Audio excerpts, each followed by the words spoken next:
Ayan, welcome back to our YouTube channel, FMT Channel Vlog. So, magbibigay tayo ng reaction tungkol doon sa kumakalat na video ni Sir Federico. Ayan, si Sir Federico Santos ay isa siyang tagapagtanggol ni Reyna. Ayan. So, ayan, bigyan natin ng reaction yung kanyang video. So, napanood ko kanina ang kanyang video na kumakalat. So, pinuntan ko ang kanyang channel, pinanood ko ng buo yung reaction niya doon kasi may nasabi si Red Sane, ayan, si Red Sane na si Reyna ay si Reyna lang ang pwedeng mag-birthday ng 3 beses dahil special child, yan yung pagkasabi niya, and sabay halakhak. Yan, so may kasamang pag-insulto yung pagkasabi ni Red Sane. Ayan. So, tignan natin ang kanyang short video ni Sir Federico. Pag na umatin ang hindi tiyongga, ang tatlong birthday ay ang pwede lang maging 3 birthday si Rina kasi special church. Yun siya ang pinakamasakit dito.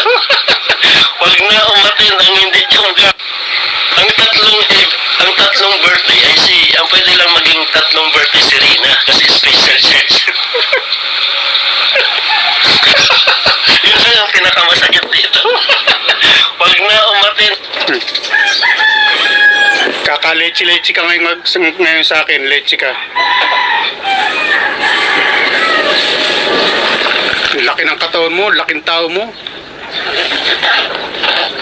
Yan pala ugali mong hinayo pa ka. Hindi kita tatantanan dito. Ikaw, Red Sane, ha? Huwag kang mayabang, ha? Yan, ikakalat ko yan. Kakalat ko yung pagmumukha mo. Gagawa ko ng para maikalat ko yung pagmumukha mo na yan na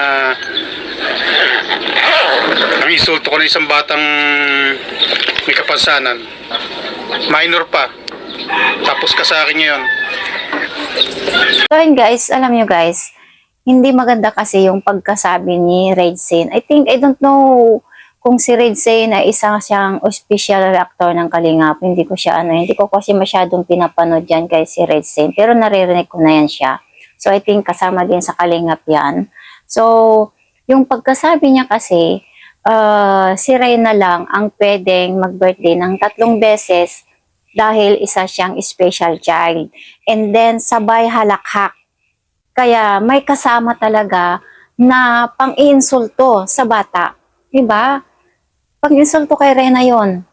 Kung kayo man po ang magulang ni Reyna, ay talagang mainsulto at masakit din sa loob nyo yung pagkasabi na isang special child si Reyna. And then, sabay halakhak. Di po ba? Pang-insulto yun. Sa lahat po ng mga supporters ni Reyna, masasaktan. Siyempre, magagalit sila. Kaya yun ang maling-mali talaga na sinabi ni Red Sane doon. Okay lang sana na sinabi na 3 beses si Reyna lang ang ganon. O, ganon. Pero narinig ko na yun eh. I think hindi ko alam na I'm not sure kung si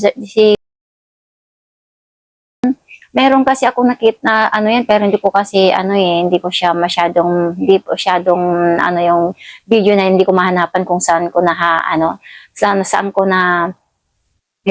ko na panood. Pero meron akong narinig na si Reyna lang ang ganon pwedeng mag-birthday ng 3 beses, ganon. Pero wala man siyang dagdag yata. Iwanig ko yun, pero hindi ko siya mahanapan na kasi yung video, guys. So, ayan. Kay Sir Federico, kaya nag-iinit naman siya kasi nagagalit siya. Siyempre, siya yung nagtatanggol na din kay Reyna. Isa na din siyang tagapagtanggol ni Reyna. Ayan. So, ayan. So, si Sir Federico is may, tama naman yon. Kasi, pinagtanggol na si Reyna. Kasi, pang-insulto kasi sa bata yun eh. Inunsulto nila yung may kapansanan, tapos, pang-insulto talaga yun. Masakit talaga yun.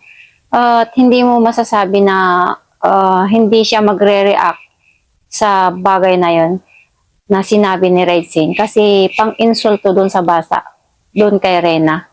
Masakit yun na sasabihin na isang special child si Reyna And then sabay tawa, diba? Insulto yun. Kaya hindi natin masisisi si Sir Federico na magtatanggol doon kay Reyna. Ayan. So, si Red Sin at saka galing kasi sa Kalingap yung salita na yan. Si Reyna lang ang 3 beses na pwedeng mag-birthday. Siya lang. Yun lang sabi kasi. Pero kaya ito kasi si Red Sin, dinagdagan pa ng special child. And then hinalakhakan niya talaga, di ba? Ganyan talaga. Kasi yung pagkasabi mo, bata yan, di ba? Tsaka, bakit ginaganon ninyo na porke special child, di ba? Tapos, ganun na lang ang basta-basta ninyong pag sa kanya, kay Reyna, di ba? Parang kasama din doon ng pangbash kay Reyna yun kasi hindi talaga maganda yung sinabi ni Raisin na special child and sabay tawa. Ayan, sa ganyan sa ganyan na reaksyon niya ay talagang pang-iinsulto, di po ba? Ayan. Kaya so yan lang guys. Yun yung ating re-reactionan, yung nakuha lang natin na video or narinig natin sa video ni Sir Federico. Ayan. So hanggang dito ang aking short, aking pagre-reaction.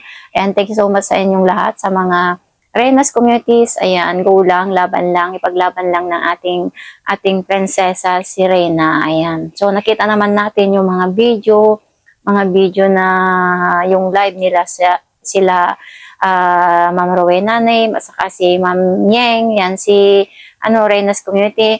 Nakita naman natin ang mga video live nila, yung pagsubaybay nila at pag-alaga nila kay Reyna, di ba? So, talaga, ang ganda ni Reyna talaga, as in, ang ganda. Makita mo talaga nga, talagang hindi super ganda ni Reyna, di ba? Ang ganda-ganda ni Reyna, as in. So, hanggang yan na lang ating, ating video, guys. So, thanks you so much sa lahat, sa mga communities, mga supporters ni Reyna. Ayan, thank you so much. And then, sa mga supporters din ng Litchi Plan Girl Vlog, si Medet, ayan, sa mga solid supporters ng Litchi Plan Girl Vlog, ayan, thank you so much sa panunod nyo sa aking video. Ayan, I love you all. Bye-bye. All the barricades, I wanna know why they hold